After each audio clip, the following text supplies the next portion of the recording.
Why do you think the things that we feel the most insecure about, or things that we have felt insecure about, are the things that people point out, or the things that they have tried to dim? Because you stand out in those areas. And when you stand out in those areas, insecure people will try to tear it down. Why?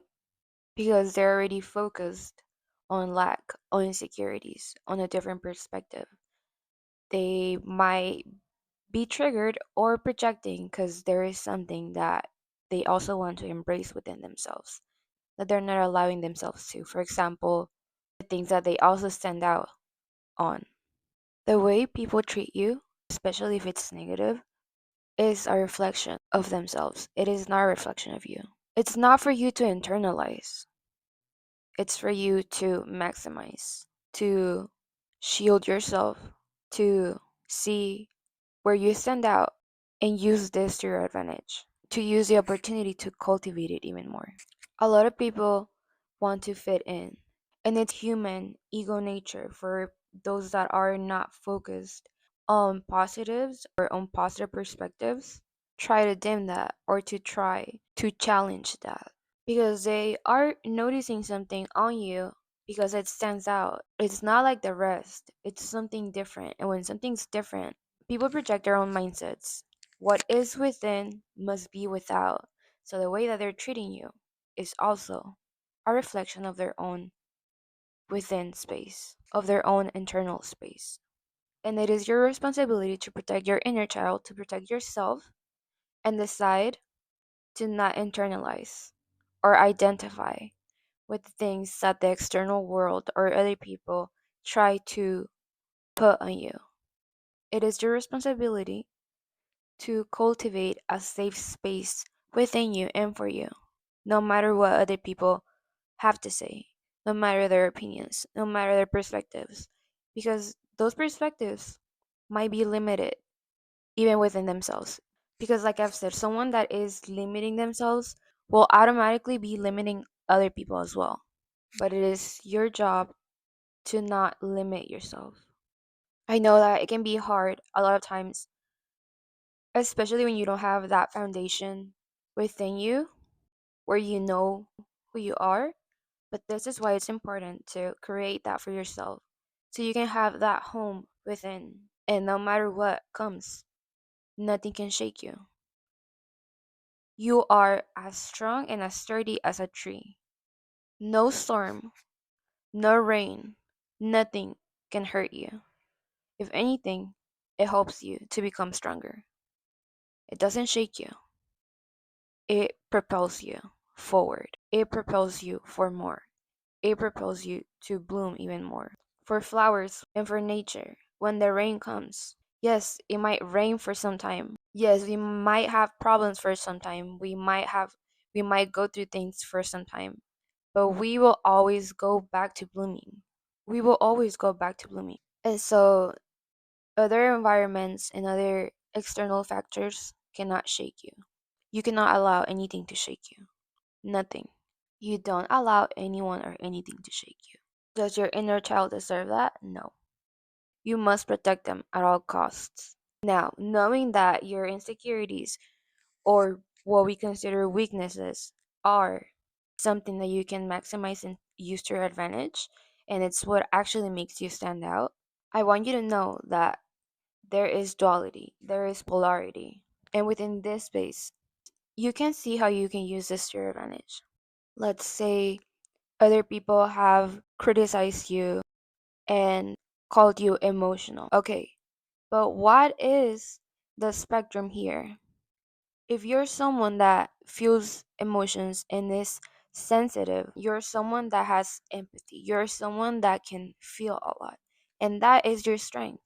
Now, if you analyze things a lot, you might also be very observant, and you must also maximize that to your advantage. If you're someone that's cold to other people or comes across as cold, you can stay level headed.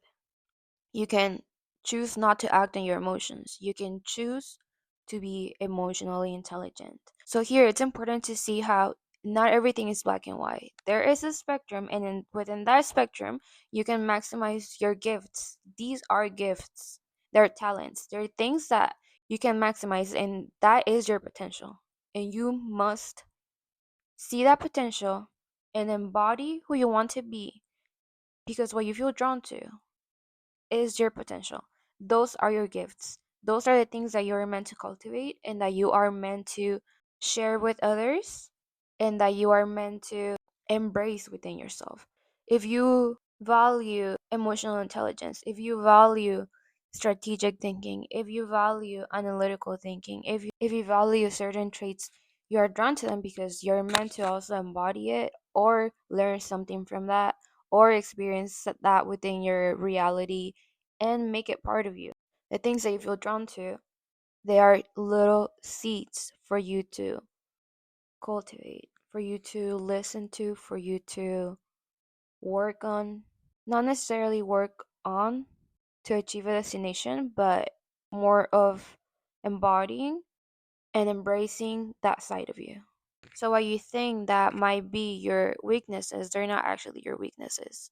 You must think about it and you must see it from a different perspective where you are able to maximize and see yourself for who you are, not for what the external perceives it as. There might be a lot of negativity out there. You might come across that, but you should just not focus your awareness and your attention so much on that.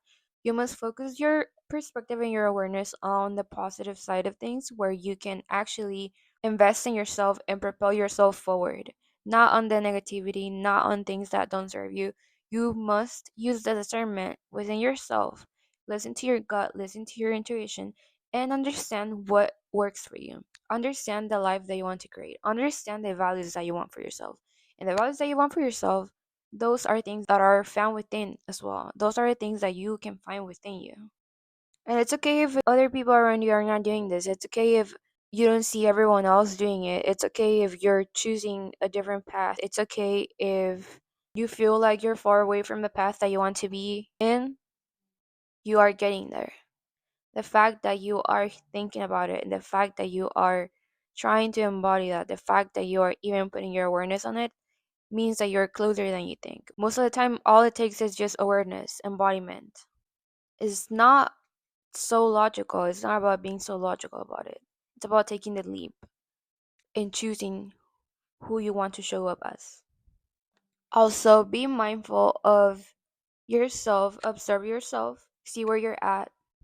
Some days you might feel even more insecure about certain things, but you might just be having a rough day, a day that's not so great, and that's okay. That doesn't mean that it defines you. It doesn't mean that that's who you are. Even if it's a rough patch, it doesn't mean that that's who you are.